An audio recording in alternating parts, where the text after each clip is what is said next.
The talk today was inspired by a tweet from Nerdy Senpai.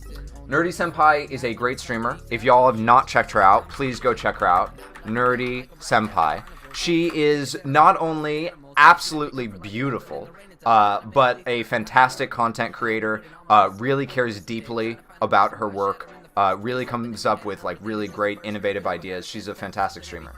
And lately, she has been dealing with a little bit of burnout, and sort of burnout for like specific reasons. And she put out this tweet that says, "I love streaming, however I feel like I'm hitting a wall or in a rut. It gets tiring trying to think of games to stream that I will look forward to playing as well with viewers," I think is what she meant to say. "It gets discouraging when numbers are all over the place, even though I tell myself they don't matter.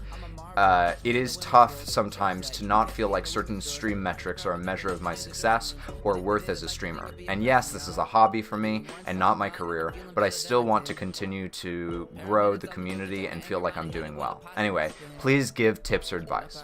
So, I wrote this article over here. I think I need to make a command for this.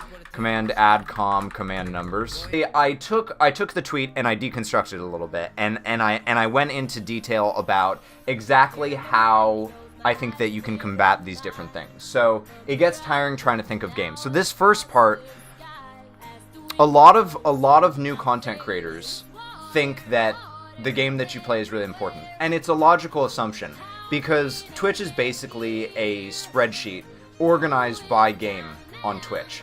And so it makes sense to think like, oh yeah, the category that I'm in would be important. But the truth is that there is no discoverability on Twitch. There is no engine that is driving people toward your stream. They're just starting to roll out some stuff, but it's still very much in its primordial stages. And it's nothing compared to something like YouTube or Instagram, okay, or Twitter. Any sort of discoverability platform. So, because of that, what game you play actually doesn't matter. What actually matters as a content creator is the content that you're providing around it. And the idea is that you create intentional content. You see me do this all the time. When we have our business meetings, I'm laying out for you exactly what's going to happen during the stream. Exactly all of the stuff that we have planned for the day. I let you know exactly what's going to happen every day. And I always have something planned specifically for the day. It's never just like starting stream, playing video games. You know what I mean? There is that, but it's not just that. And that's the big idea, is you make intentional content. And the reason that you do this is, one, because it's more engaging content. Because when you actually tell a story with your content, it's just naturally going to be more engaging. The other reason is because the number one thing that matters, because Twitch has no discoverability, is syndication. That's the word. Syndication. The number one thing that matters is syndication, which just means its ability to transfer to another platform. So, if you are making intentional content with your streams, what you can then do is you can take that stream where you made intentional content, and you can port it straight over to YouTube. It makes very easy YouTube videos.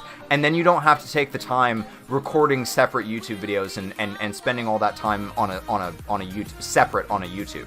It's all just sort of packed in. All you have to worry about is like the editing, the uploading, the thumbnail, the title, which does take a while, but that way, this is how you fight the plateau. When you reach that point as a streamer where you're just like hitting a wall and you don't feel like you're going anywhere, you have to diversify so that you can get more people from other places into your stream.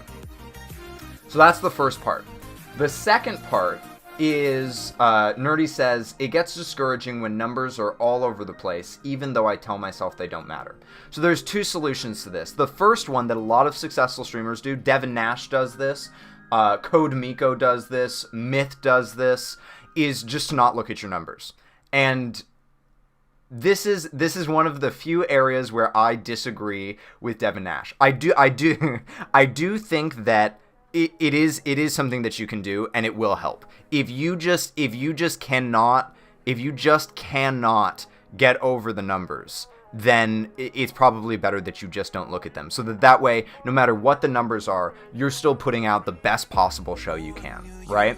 and putting out what you want to see in the world, which I think is really important. If you put out what you want to see in the world and what you're putting out has value, that's gonna draw people to you.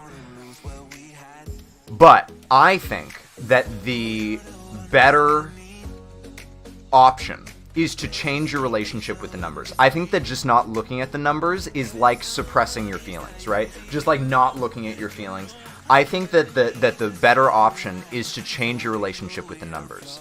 And one of the ways that you can do this is by realizing that Twitch has tricked us. Twitch has tricked many of us into thinking that numbers like concurrent viewership matter a lot. And the only way that they matter is if you care about partnership. Because the truth is that there are partnered streamers that have huge concurrent viewers that are slowly dying because they're just not focusing on the right things. And there are also partnered streamers that are making way less than many affiliates because they don't know how to monetize their streams. So you have to decide what numbers actually matter for you. If you're looking to grow, like actually grow as a brand and as a content creator, I can tell you that one of the best metrics, and I learned this from Devin Nash, one of the best metrics is concurrent viewership. Or, no, I'm stupid. Is follower count. And the reason that follower count matters is because if you are seeing a consistent rise in your follower count from month to month, it means that new people are discovering your stream regularly. And a percentage of those new people are going to stick around and going to become regulars and going to hang out, and you'll see growth, even if you don't feel like you're seeing growth in the concurrent numbers. So that's the better option, in my opinion, is to change your relationship with the numbers, because those numbers can give you information, and I think to block them out, you're losing valuable insight. Like, for instance, because I segment my streams, because my streams have like different parts to them, right? Like there's like the business meeting, there's the Jackbox section, there's the clip tournament, there's the farming section, right? Like there are these different segments. I can pretty quickly tell just by glancing over at my numbers how those segments are performing. And I think that that's useful data. If I'm seeing that a segment is consistently not performing well, it's a good indication that, you know, people aren't crazy about it. The next part of this article that I talk about is inconsistency.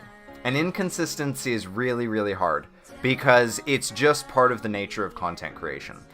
It's a hard thing to address. You are definitely always going to have like you know, concurrent numbers that fluctuate, which again is a good reason why it's a good idea to change your relationship with those concurrent numbers and instead look at things like follower count that are going to be a little bit more consistent.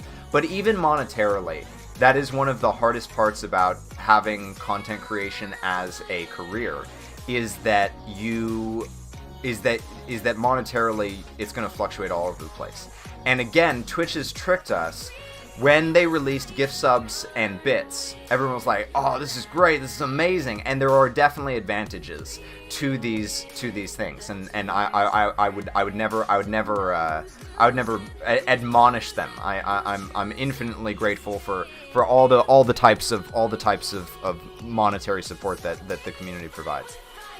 But what gift subs did is that they made it so that your sub count is no longer a good indication of like a consistent amount that you're going to make each month, whereas before it was. Instead, it just sort of fluctuates all over the place because gift subs are falling off all the time, you know, falling off, and then you get a huge fluctuation and then it falls off, etc. So the solution to this is Patreon. I think if you are in content creation, every single content creator should have a Patreon.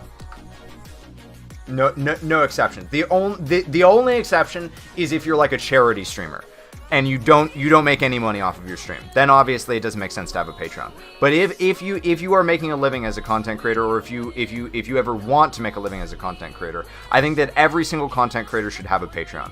And this is the reason why is because one, Patreon has the lowest cut in the industry. Twitch takes 50% of your cut. Every sub that you send to a streamer, Twitch takes 50% of that.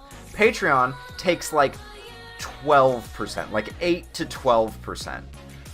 So there is no reason why content creators shouldn't have a Patreon. A lot of content creators don't have a Patreon because they think that it's going to, they're going to have to invest a lot more time. And I'm here to tell you that that's not true. You can have a Patreon that you put very little effort into, still provide value to your community, and you can like double your recurring revenue overnight. So, if this is so important to me that content creators understand this, that if this is something that you're interested in, you are more than welcome to send me an email at tentacletech88@gmail.com. Send me an email and say, hey, I'm interested in setting up a Patreon and I have no idea how to do it, and I will happily walk you through how to set up a really good start for a Patreon. I've done this for Eyes of Ashes. Eyes of Ashes is a great streamer. Shout out Eyes of Ashes.